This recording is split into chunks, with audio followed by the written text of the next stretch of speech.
Hello बच्चों, आज जो कॉन्सेप्ट क्लियर होने वाला है, जो आपका डाउट क्लियर होने वाला है, वो है आपके हिंदी व्याकरण के राइटिंग सेक्शन का most important topic, that is अनुच्छेद लेखन।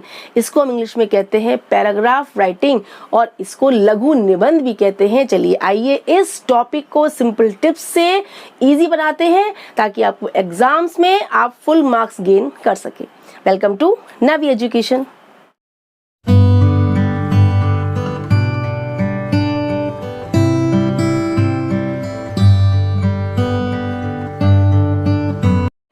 अनुच्छेद लेखन क्या है? Paragraph writing. हम इसको इंग्लिश में क्या कहते हैं? Paragraph writing. इसको लघु निबंध भी कहते हैं। निबंध यानी कि ऐसे हमारा क्या होता है? लॉन्ग होता है, लेंदी होता है, डिटेल में होता है। बट अनुच्छेद लेखन क्या होता है? उस निबंध को, उस टॉपिक को समराइज करके एक पैराग्राफ में कन्वर्ट कर देना, लिमिटेड वर्ड्स में उसको पैराग्राफ में कन्वर्ट कर देना, दैट इज कॉल्ड अनुच्छेद लेखन। उसे हम कहते हैं अनुच्छेद लेखन यानी पैराग्राफ राइटिंग। चलिए सिंपल टिप्स पहले इसके समझते हैं, फिर आपको मैं एक इसका अनुच्छेद भी आपको एक्सप्लेन करूंगी, जिससे आपको ये अनुच्छेद को, इस पैराग्राफ को लिखने में बहुत ही इजी हो जाएगा। ओके, सबसे पहले क्या है? किसी विषय पर सीमित शब्दों में विचार व्यक्त करना। अनुच्छेद क्या है? पैराग्राफ क्या होता है कि हमें वर्ड्स लिमिट दी गई है, ठीक है। उस वर्ड लिमिट के अंदर हमको किसी भी टॉपिक को, जो हमें टॉपिक दिया गया है, उस टॉपिक पर, उस विषय पर हमें अपने भाव या विचार व्यक्त करने हैं, ठीक है। नेक्स्ट है मुख्य विषय से भटकना नहीं है। उसमें हमको एक्स्ट्रा जो हमारा मेन टॉपिक है उसी को हमको, जब हमको इतना शॉर्ट में लिखना है तो हम उसमें एक्स्ट्रा क्यों लिखेंगे? उसको हम लेंदी क्यों बनाएंगे? लेंदी बनाने से मार्क्स कटेंगे आपके, ठीक है। तो आपको शॉर्ट में ही उस पैराग्राफ को, उस अनुच्छेद को लिखना है। जो मेन टॉपिक है उसी पे आप लिखिए, उससे एक्स्ट्रा कोई भी बात को, किसी भी टॉपिक को उसमें एक्सप्लेन मत करिए। व्यर्थ के विस्तार से बचें। वही सेम इसका सेंस हुआ कि आपको उसको डिटेल में नहीं करना है, उसको विस्तार में नहीं लिखना है। बेकार में लेंदी कर अपने मार्क्स कम नहीं करने हैं। छोटे छोटे वाक्यों का प्रयोग करें। इससे क्या होता है? अगर आप लेंदी सेंटेंसेस का यूज करेंगे, लॉन्ग सेंटेंसेस यूज करेंगे तो उससे क्या हो? मिस्टेक हो सकती है, ठीक है।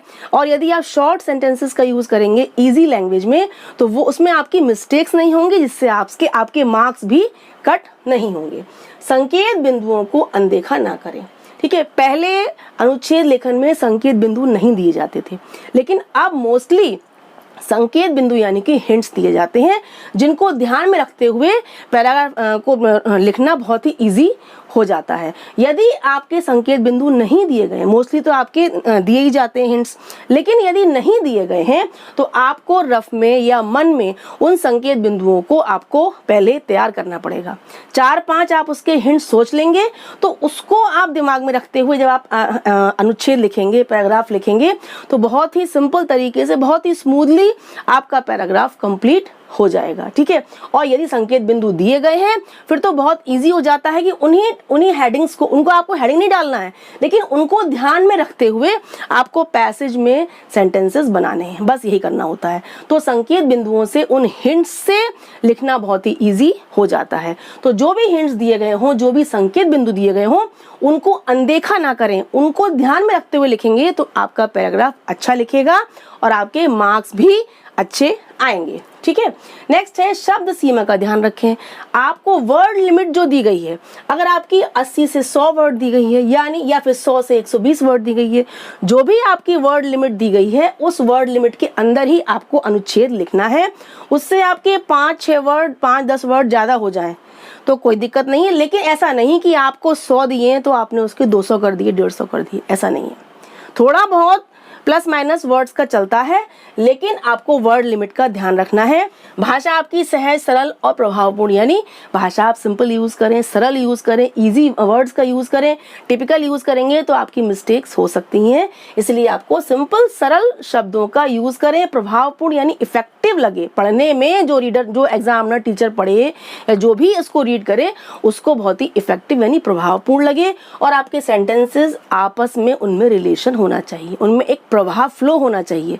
ऐसा नहीं एक आपने सेंटेंस कुछ और लिखा, सेकंड आपने सेंटेंस एकदम बिल्कुल डिफरेंट कर दिया, उससे क्या होगा? सेंटेंसेस में आपस में लिंक नहीं बनता है, प्रवाह नहीं बनता है, फ्लो नहीं बनता है पढ़ने में, जिससे आपका पैसेज क्या हो जाएगा? पैसेज पढ़ने में इफेक्टिव कम हो जाएगा। भूमिका इंट्रोडक्शन की आवश्यकता नहीं है। सेंटेंस में आपको इंट्रोडक्शन यानी भूमिका का हेडिंग डालकर स्टार्टिंग में कुछ लिखने की कोई ज़रूरत नहीं है, इसमें नहीं होता है। ठीक है, आपको सिंपल आपका जो टॉपिक है मेन टॉपिक से ही आपको स्टार्ट कर देना है। जब इतना शॉर्ट में लिखना है तो हमको स्टार्टिंग या एंड करने की कोई नीड नहीं है। जो टॉपिक है उसी टॉपिक को एकदम आप स्टार्ट कर दीजिए अच्छे से, तो आपका पैसेज धीरे धीरे कंप्लीट हो जाएगा।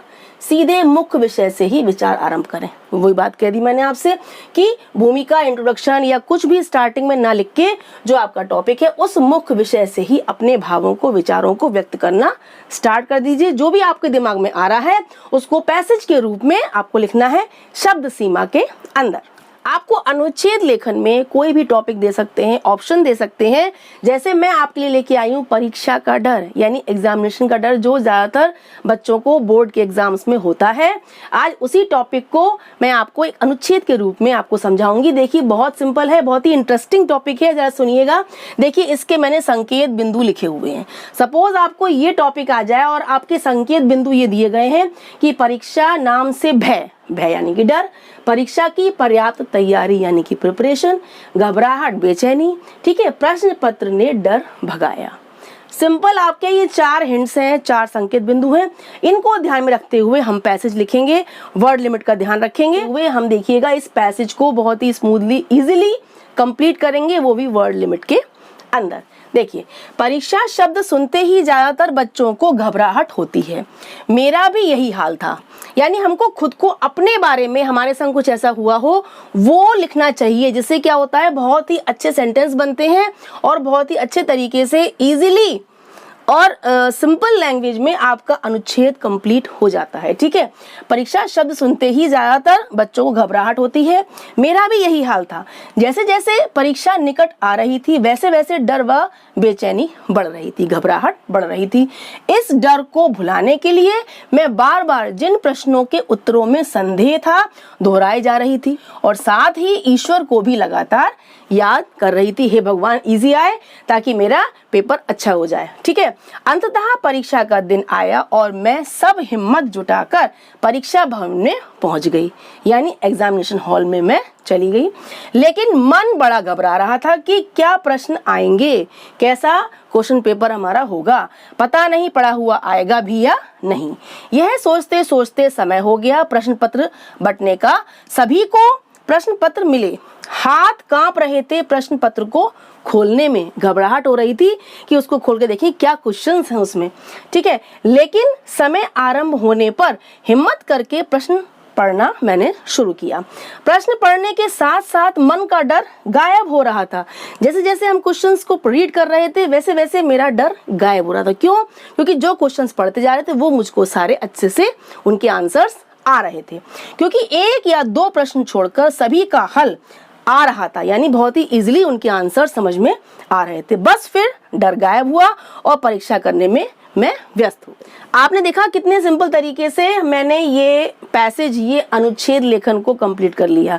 और ये एक्चुअल में मेरे साथ हुआ था जब मेरे बोर्ड एग्जाम्स थे हाई स्कूल के, इंटर के, तब मेरी कंडीशन यही होती थी। तो मैंने खुद का एक्सपीरियंस यहाँ लिखा तो बहुत ही अच्छे तरीके से सिंपल वे में, बिल्कुल सिंपल लैंग्वेज में लिखा और बहुत ही अच्छे से मेरा ये अनुच्छेद लेखन कंप्लीट हो गया। ऐसे ही जो भी टॉपिक हो उसको आप मन में सोचिए, तो सोच के आपके साथ कुछ ऐसा हुआ हो या कुछ ऐसा इंसिडेंट हुआ हो या कुछ आप पहले से उसके बारे में जानते हो, तो उसको मन में गैस लगाकर सोच कर अगर आप लिखेंगे तो आपका अनुच्छेद बहुत ही सिंपल तरीके से कंप्लीट हो जाएगा। ये वीडियो, ये लेक्चर, ये टॉपिक आप सबके लिए बहुत ही काम का है, बहुत ही वैल्यूएबल है, तो इस वीडियो को बिल्कुल भी स्किप ना करें। Please keep watching and please keep sharing.